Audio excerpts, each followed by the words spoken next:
さてと、それじゃあ始めようかな。本日のテーマはエミッションマップについてです。以前の配信ではエミッションマップで発光する部分を定義して、背景のビルや電飾看板が光るようにしました。発光する部分が変化しないオブジェクトであれば、左のような感じで問題なく動作しますね。今回はスプライトアニメーションで発光する部分が変化するオブジェクトにエミッションマップを設定して光るようにしてみます。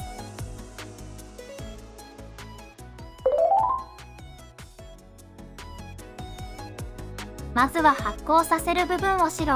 発光させない部分を黒で塗った画像を用意します。今回のサンプルでは左のような感じでキャラクターに追加したオーラと足元が光るようにしました。スプライトアニメーションで使用する画像にそれぞれエミッションマップを設定することで発光する部分もアニメーションに対応させます。とりあえずは画像を作成することができたので、続いてはシェーダーグラフでアニメーションを設定します。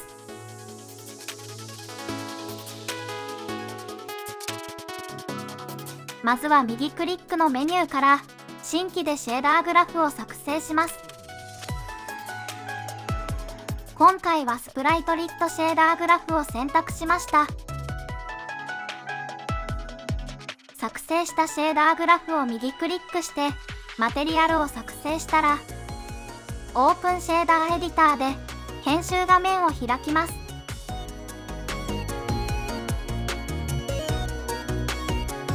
スプライトアニメーションを設定する部分のノードですね。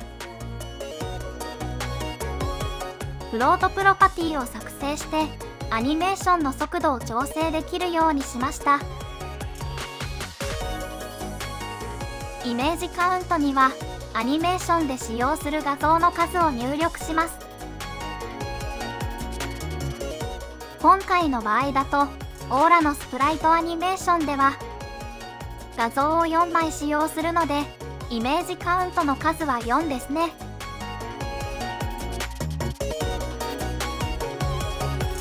イメージインデックスにはアニメーションで使用する画像の番号を入力します。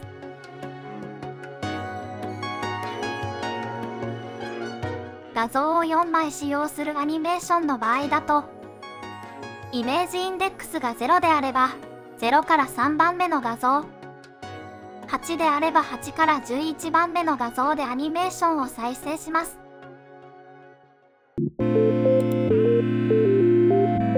マスクイメージインデックスにはエミッションマップの番号を入力します。今回のサンプルでは56から59の画像を使用するので、マスクイメージインデックスは56にしました。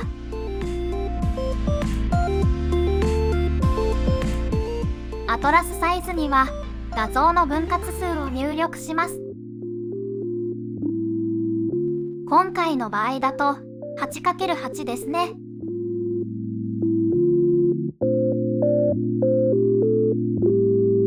フリップブックノードに画像の分割数と使用するタイルの値を接続することで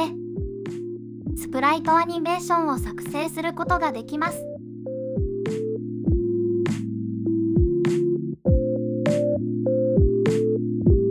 発光させる場所の色を設定するノードですね。フリップブックノードの出力をサンプルテクスチャーノードの UV に接続します。乗算のノードを作成してエミッションマップの出力とモードをハイダイナミックレンジに変更したカラープロパティを接続しました。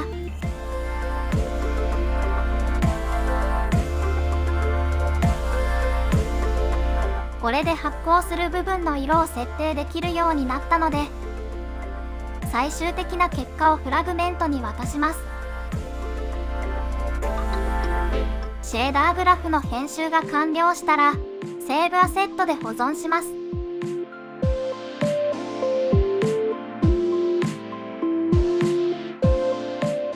最後に画像の設定を確認します。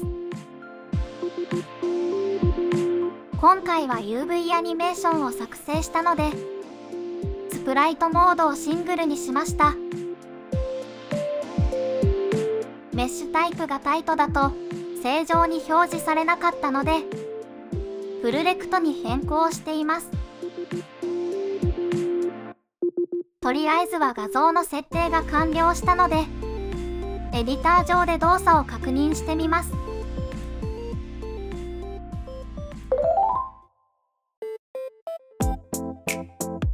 スプライトアニメーションが再生されましたね。アニメーションに合わせてエミッションマップも切り替えているので、発光する部分が変化しても対応できます。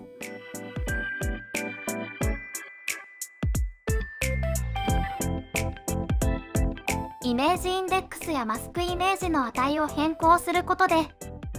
別のアニメーションに切り替えることもできますね。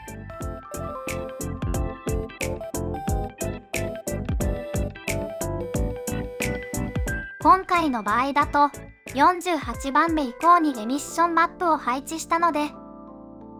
48たすマスクイメージインデックスの値という感じで番号を設定しています。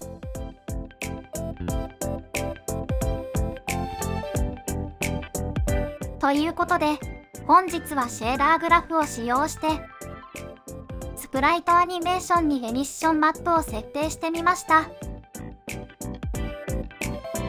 ご視聴ありがとうございました。